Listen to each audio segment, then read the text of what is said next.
dan apa yang sudah didapat pada saat itu.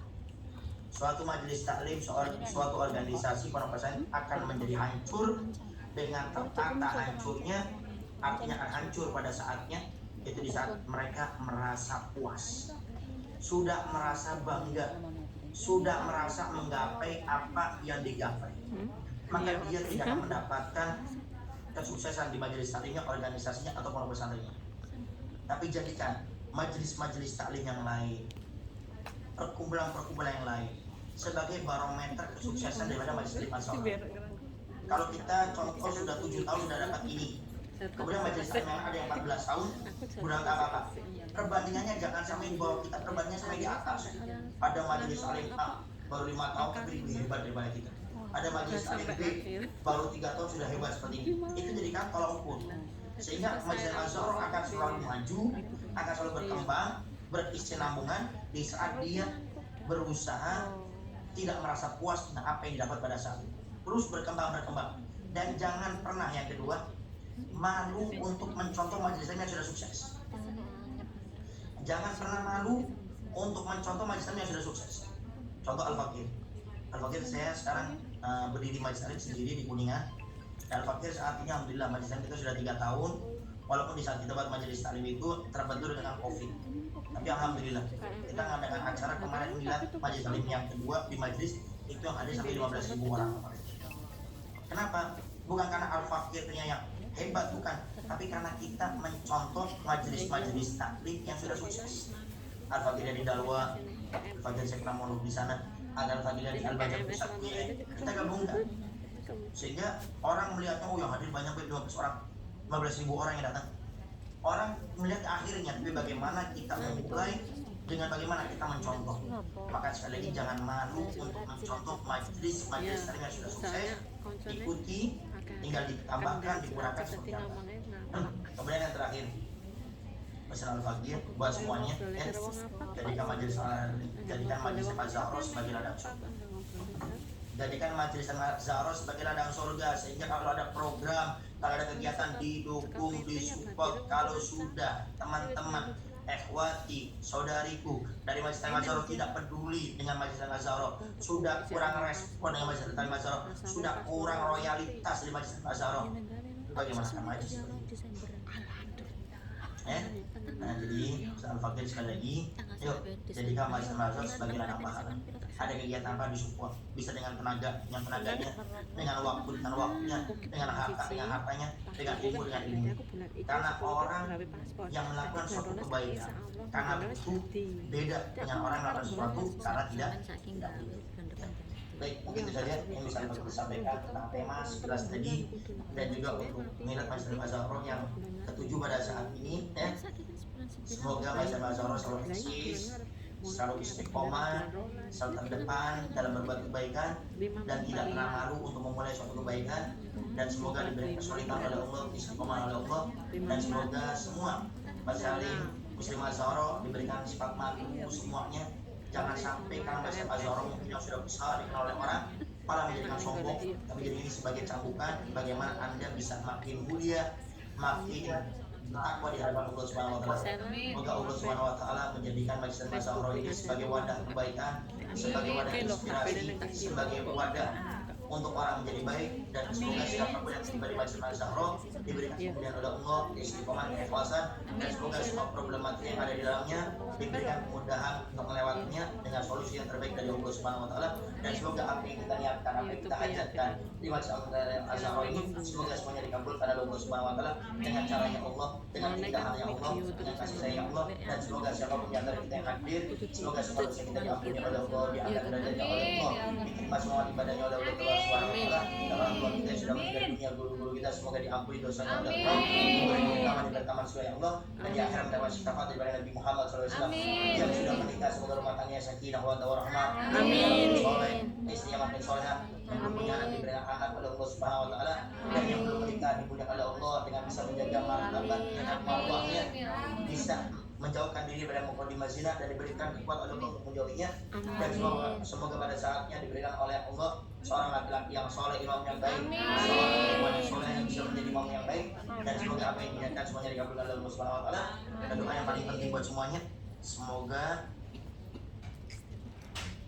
semoga tahun ini atau kontrak pada saat ini menjadi kontrak yang terakhir. Amin. Indonesia pada bumi. Amin. Atau atas kontrak ini menjadi kontrak yang terakhir. Diberikan kekuatan keyakinan oleh Allah. Amin. Allah usaha kita mengusahakan. Amin. Bayangkan suami Anda, bayangkan anak-anak Anda, bayangkan orang tua Anda, bayangkan desa Anda, bayangkan kebahagiaan bisa didapat dengan kita menyerahkan semua urusan dunia kepada Allah. Amin. Inilah penyesalan tidak ada di akhir. Sehingga jangan sampai kita menjauh dari keluarga, kemudian akhirnya kita ditinggal satu persatu oleh keluarga kita. Amin. Pada hari ini jami ahli dunia solehah. Kama na wajib Islam wa syukur na bersihina wa rijuna. Rabbana atina fid dunya hasanah. La ilaha illa anta wa qina sallallahu alaihi sayyidina Muhammadin wa alihi wasallam walhamdulillahi rabbil alamin. Al-Fatihah.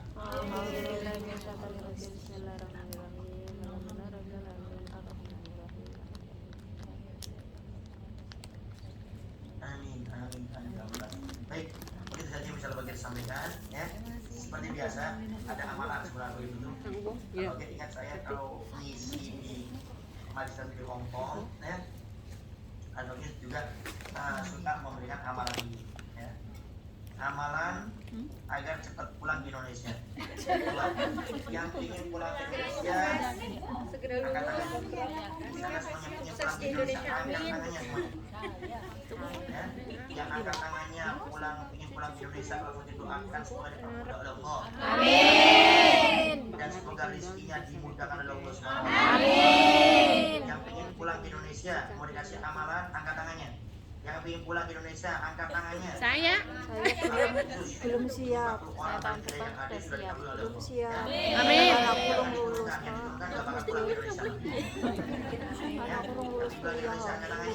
Amin. Sudah? Dah. Dengarkan amalannya. Amalan biar cepat pulang ke Indonesia. Amalannya cuma satu, simple. Ya. Tidak repot, angkat tangannya, jangan diturunkan, yang turun nggak bisa pulang. Ya, yakin rizki sudah dijamin oleh Allah. Rizki sudah dijamin oleh Allah. Semuanya, ya, yang ada di Masjid Mazaro, anak-anaknya semuanya jawab yang kompak. Yang mengatur rezeki kita siapa? Allah. Yang menentukan besar kecilnya rezeki kita siapa? Allah. Yang membolak-balikan rezeki kita siapa? Allah. Serahkan semuanya kepada Allah. Kita berhusnul kepada Allah, maka semuanya akan dipermudah oleh Allah. Amin. Amalan dari Nabi, ya, tolong diamalkan ya, jangan sudah dikasih nggak diamalin. Insyaallah. Ini cerita sahabat Abu bin Mas'ud. Di saat mau meninggal dunia, beliau ini termasuk sahabat yang anaknya banyak, ya. Kemudian ada sahabat bilang, wahai sahabat Abu bin Mas'ud, kamu ini mau meninggal dunia, kamu miskin, anak kamu banyak, bagaimana nanti setelah meninggalmu? Sahabat Abu bin Mas'ud mengatakan, wahai sahabat, aku tidak tahu kefakiran yang akan terjadi kepada anak-anakku. Kenapa? Karena aku sudah ajarkan satu amalan, yang amalan ini langsung daripada Nabi Muhammad SAW. Kata Nabi, siapa orang membaca suratul Waqiah satu kali saja sebelum tidur di malam hari, maka dia tidak akan tertimpa kefakiran selama-lamanya. Amin. Membaca suratul Waqiah, idza waqa'atil waqiah, dibaca sampai akhir satu kali saja sebelum tidur di malam hari, maka dia tidak akan tertimpa kefakiran selama-lamanya. Amin. Yang membolak-balikan rezeki manusia Allah. Yang ngatur rezeki Anda di Hong Kong, manusia atau bos yang ada di Hong Kong? Allah. Sehingga yakin rezeki sudah diatur oleh Allah. Serahkan semua urusan dunia kepada Allah. Istiqomahkan baca Waqiah sekali sebelum tidurnya. Insya Allah tahun ini semuanya bisa pulang ke Indonesia. Amin. Ketemu anaknya, ketemu orang tuanya, ketemu neneknya, anaknya. Semua Masjid Mazaro muslimah. Kangen nggak sama ibunya? Kangen nggak sama ayahnya? Kangen nggak sama anak-anaknya? Kangen nggak ganti pampers anak-anaknya? Gak pempesan. Gak pempesan. Terakhir, pulang rezekinya makin lancar, makin amin. Baik, itu saja yang bisa bagi disampaikan. Ada sedikit pengumuman, ya. Sedikit pengumuman. Setelah itu, nanti insya Allah ya kalau tidak salah tanggal berapa? 14 Januari ya. 14 21. Nanti Al-Fakir saya mau ngisi di Hongkong nanti rencana. Amin. Januari. Januari. Januari 14. Januari ya? Iya, Januari 14. Ada yang tahu? Insya Allah Januari tanggal 14 di Masjid BSD. Ya, oke, insya Allah ya nanti Al-Fakir akan datang ke Hongkong tanggal 14 Januari seperti biasa. Nanti kita kajian ada lebih juga.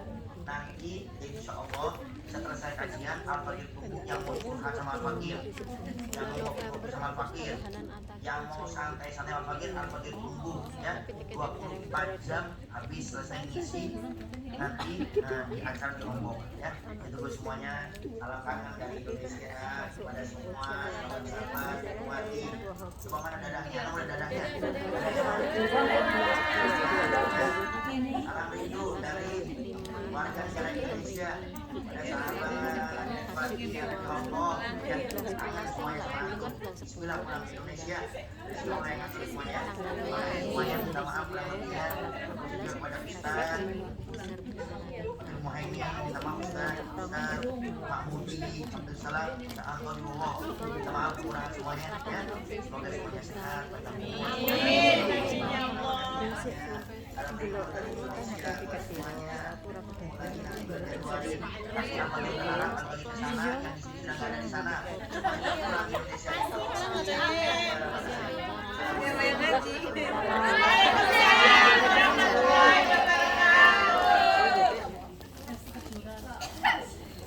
Waalaikumsalam warahmatullahi wabarakatuh.